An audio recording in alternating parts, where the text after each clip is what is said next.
선생님 못 본 사이에 그 뉴 이재명이라는 현상을 두고 정말로 갑론을박이 좀 많았는데 선생님의 고견이 너무나 궁금했습니다, 저는. 아니면 그 얘기부터 됐든.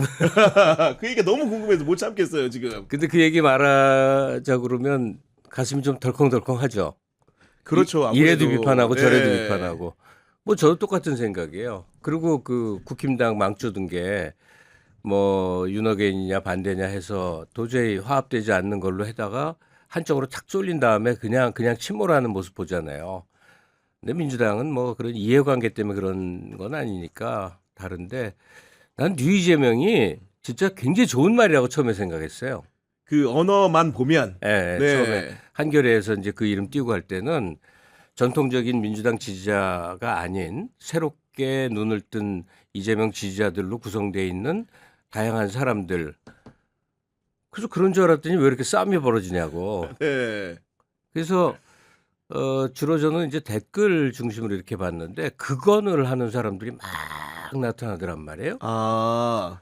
그래서 그 몇 가지 이제 주장 중에 어떻게 이런 주장을 하지? 이게 뭐냐면 무슨 유시민이 김어준 이런 사람들이 반명수괴라고 하는 말이요. 그거는 아니죠, 사실은. 네. 아무리 생각해도 그거는 있을 수가 없잖아요. 그들은 각각의 대통령 시기에 누구보다 앞장서서 그 상황에 대해서 목소리를 높여왔고 특히나 윤석열 뭐 탄압기에 거의 뭐 목숨 내걸고 싸운 사람들이었고 그래서 이재명 대통령 등극까지 충분한 역할을 해왔는데 그 사람들이 반명이라면 누구나 이상해야 되는데 그 말을 하는 사람들이 막 넘쳐나더라고. 네.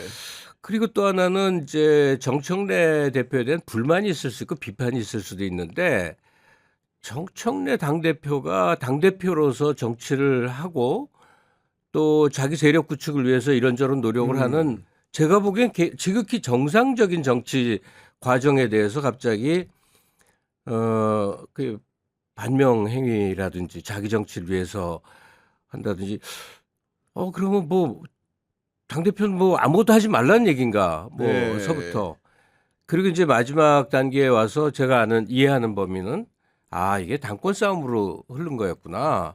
그래서 김민석 옥리파하고 정청래 지지파로 나뉘었나? 그것도 굉장히 자연스러운 과정인 것 같은데, 그러니까요. 다만 이제 대선을 미리 앞서 본다는 건 지금 말도 안 되는 얘기죠, 시기적으로. 맞습니다. 예, 네. 그러니까 세력 갈등 과정에서 이루어질 근데 그 말들이 너무 날이 서 있고 거의 죽이려고 하는 그런 걸 보면서 처음에 저는 이런 의심을 했어요. 과거에 문구르 오소린이 무슨 뭐 이재명을 죽이려고 국힘 지지하자 하면서 민주당원이랑 했던 극단적인 사람들 있잖아요. 이거의 변형적 현상인가 이런 생각을 했네. 근데 그러기에는 대단히 이해가 가는 상식적인 사람들도 뉴이재명을 많이 하면서 얘기합니다. 얘기해요. 네. 뭐 오창석 같은 친구가 그렇습니다. 얘기 네. 그러면 뉴이재명이 뭐가 있나? 음. 하여튼 뭐가 있나 하고 노력을 하는데 일단 뭐가 있는지를 모르겠어요. 근데 류재명 주장에 대해서 제가 충분히 이해를 못했다면 얘기를 하시는데 한 두세 가지 이상한 게 일단 기존 민주당 지지층 뭐 지금 대표되는 몇몇 사람들 중심으로 이쪽은 다 쓰레기다. 쓰레기입니까? 그렇게 구분할 수 없죠. 네.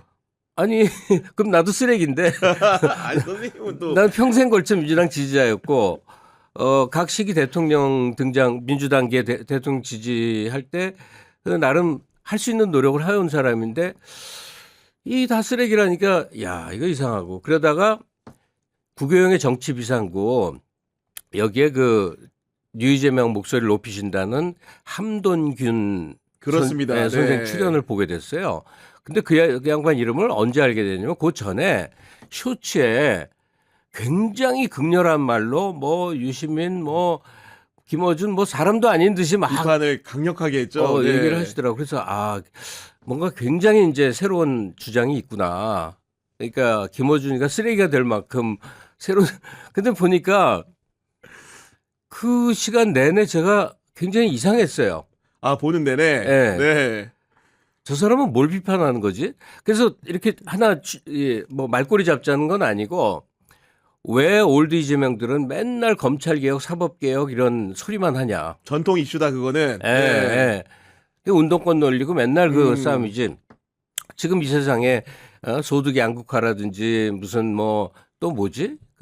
이 인구 소멸이라든지 이런 중대한 문제들인데 왜 그런 거 싸우냐 그래서 그때는 제가 뭐 띵 하고 맞은 줄 알았어요. 아, 류재명 하는 사람들은 지금 평화 세상으로 온 세상이 아름답게 이재명 시대로 다 돌입했다고 생각을 하는구나.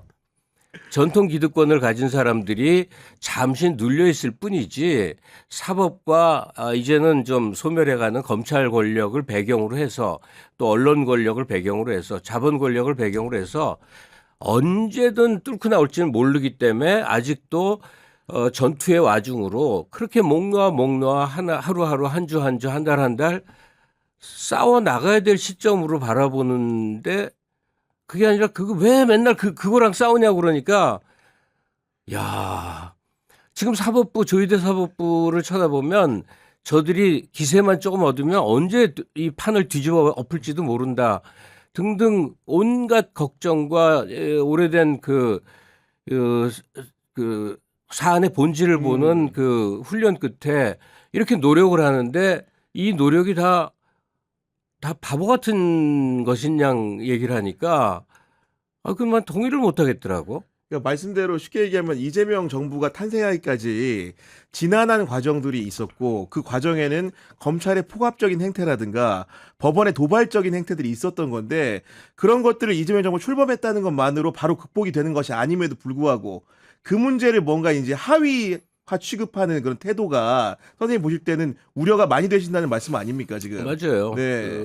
뭐 제 개인적인 얘기할 건 아니지만 제 성향이 어떠냐면 저는 언제나 뉴에 열광하는 사람이에요.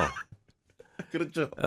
저희 때는 이제 뭐 철학 사조 이런 거 공부를 안 해도 철학 사조에 대해서 되게 이제 심취하고 그러는데 그 탈근대 이론들 뭐 대리단이 뭐 막 나올 때 있잖아요. 나 항상 그런 거 열광했어.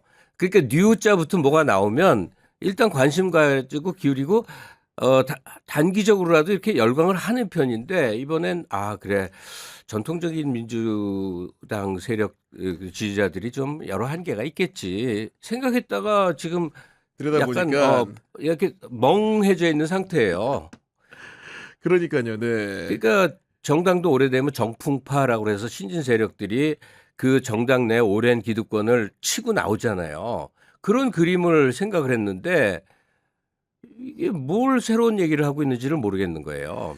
그러니까 저도 느끼기에 예를 들면은 그 뉴 이재명이라는 새로운 이름표를 소비하는 것 자체는 그 나쁘지 않을 수 있는데 그걸 가지고 뭔가 권력화하고 도구화하는 과정이 있었던 것 같고 일부가 그런 부분들을 본인의 어떻게 보면은 권력적인 명분을 실현하기 위한 수단으로도 활용하는 느낌이 있다. 이렇게 보고 계신 겁니까? 그것까지 나아갔는지는 사실 모르겠어요. 네. 그러니까 뉴 이재명이라는 이름 하에 어떤 세력이 모여서 정치적 헤게모니를 쥐려고 하는 뭐 책동이다 이렇게까지 나간지는 모르겠는데 다만 거의 일배적 언어로 극언을 하면서 막 욕하는 이 풍토 이거 민주당은 원래 이런 동네 아니거든요. 그 민주당에서 그거 딱 한 번 본 거는 문재인 대통령 시절에 이재명만 아니면 안 돼 하는 그 문파라고 했던 그 사람들의 극단적 언어 네. 세계였는데 지금 류재명 표방하면서 그렇게 비난하고 뭐 조불쇼 뭐 맨날 그런 거 보면서 이게 뭐 하자는 건가? 저는 원래 한 발 물러서서 오늘 오면서 약간 어른스럽게 아울러 보려고 그랬는데 우리 늘 이재명 하자고 예를 들면 그게 안 되는 거야. 그러니까 그 전통적인 민주당 지지 세력의 관점과 노력에다가 뉴 이재명이 보태져서 한국 정치 현실과 한국 상황을 이렇게 좀 지배적으로 이끌고 가자 하는 플러스의 움직임이었기를 간절히 바라는데 야 이거는 국힘이 망하는 비슷하게 왜 물고 뜯고 하면서 서로 그냥 서로 끌어내리는 거 있잖아요. 이런 걸 볼 때가 있어요. 제가 호소하고 싶은 사람들 대상은 딱 하나예요. 그냥 별로 깊은 정치적 관심을 가지지 않은 분들이 구이재명, 뉴이재명에 휩쓸리지 않았으면 좋겠다. 아, 예. 정처 없는 분들이 예를 들면 네. 예. 그러니까 그 새롭게 민주당에 관심을 가진 분들이라면 그 이전에 있었던 오랜 뭐 투쟁과 고난의 과정을 잘 모르실 거 아니에요. 근데 그들이 그냥 쓰레기인가 보다 하면 그래? 그런가 보다 하고 그렇게 휩쓸리지는 않았으면 좋겠어요. 네. 예. 그다음에 그 올드 이재명이라는 사람들이 무슨 정청래 조국을 중심으로 해서 문재인 세력의 부활을 노린다는 그 얘기는 정말 어처구니 뭐 없고 선생님부터가 일단 쌍수를 들고 막아서 하겠죠. 그런 일이 있다면은. 네. 만약에 그런 움직임은 네. 제가 가장 앞장서 싸우는 사람 중에 하나였겠죠. 그 민주당 전체 역사에서 문재인 시기는 반성을 해야 될 비판적 성찰을 해야 될 시기라고 생각하지 그 세력이 다시 부활해서 뭐 떠오르는 이름들이 있네요. 그 사람들 다 지금 원외에 있거나 반대 세력 가운데 이낙연을 중심으로 해서 와르르 올라온다? 이건 상상조차 못하겠거든요. 하여간 그런 쪽이어서 이 분란의 원인이 도대체 뭘까? 그 힘이 남아서 그런가? 지금 우리가 싸우고 싶은데 우리 진영 안에 뭔가 에너지나 동력이 너무나 지금 넘치기 때문에 에너지 보존의 법칙이 있는데 펄펄 끓고는 있는데 이재명 대통령이 집권을 해버렸으니까 네. 당장에 이제 눈앞에 목표는 해결이 됐으니 남은 힘으로 서로 싸우기로 하는 건가? 뭐 그런 거면 뭐 그럴 수도 있죠. 오늘 순서 마감을 좀 해야 되는데 마지막으로 그래도 오늘 어떻게 보면 굉장히 이렇게 선을 잘 그어서 말씀해 주셨는데 마지막 말이니까 좀 평화로운 언어로 최근에 그런 분쟁들에 대해서 좀 이렇게 정리가 되는 어른 같은 말씀을 좀 부탁드립니다. 아니 뭐 이 갈등에 대해서 네. 그 괴로워하는 분들 많아요. 음. 꼭 어느 쪽이 아니라 맞아요. 그냥 예. 괴로워하시는 분들. 근데 그 아까 말한 에너지 총량의 법칙. 그러니까 이 윤석열 때문에 분노가 하늘 끝까지 치솟아 올라서 힘이 펄펄 나는데 집권 후에도 그 여진이 남아서 어딘가는 싸우지 않고는 못 베기는 거 아닌가 그런 생각이 들면서 막 지금 뉴 올드 싸움인데 나는 누가 지목을 하면 올드에 속하겠죠. 아, 그렇죠. 네. 그러나 나는 뉴 올드 안 섞길래 이런 사람이 좀 많아졌으면 좋겠고요. 그다음에 저 평화롭게 좀 이렇게 하라는 말은 그거는 평화롭게 하는 말이 아니라 사실을 말하는 건데 네. 정당이 활성화되면 늘 싸워요. 이 맞습니다. 정도 싸움은 네. 늘 많고 그리고 이 싸움이 생겼을 때 옛날 대통합 민주신당 이런 때 싸울 때 같은 때는 이걸 정리해 줄 사람이 없어서 싸움이 정말 계속 막장까지 가서 네. 분단까지 가는 거거든요. 근데 우린 정리할 사람이 있어요. 대통령이 있어. 네, 그러니까 말을 당무 개입이라 못할 따름이지 보니까 네. 다 방법이 있거든요. 네. 다 있으니까 정말 문제가 심각하면 대통령이 정리하려 하겠죠. 근데 아직은 이렇게 막 잔파도처럼 이러고 여론조사하면 그런 게 있는지도 뉴 올드 싸움이 있는지도 모르는 사람이 네, 대다수고 맞아요. 네. 그러니까 이러고 또 지나가리라. 네. 근데 정말 간곡히 말씀드릴 거는 이재명 대통령이 출마해서 선거 때 나갔던 절박한 감정과 똑같은 감정으로 이번 6월 지방선거에 나와야 된다. 이게 지금 너무들 다 낙관론에 휩싸여 갖고 투표율 저하가 올 가능성도 있는데 사실 대통령이 아무리 지금 대통령의 구호가 뭐예요? 지방주도 성장이야. 대통령이 선두에 서 있고 전국의 지자체가 같이 이 협업 속에서 모세혈관처럼 같이 한 팀으로 움직여야 소위 말하는 총체적 국가 성장이라는 게 올 거란 말이에요. 네. 5국 3특은 너무 중요한 거거든. 그런데 맨날 대통령에게 반기 드는 걸 정치라고 여기는 무슨 시장, 도지사가 도처에 있으면 이게 안 돌아가는 거예요. 그 지역민만 불쌍해지는 거예요.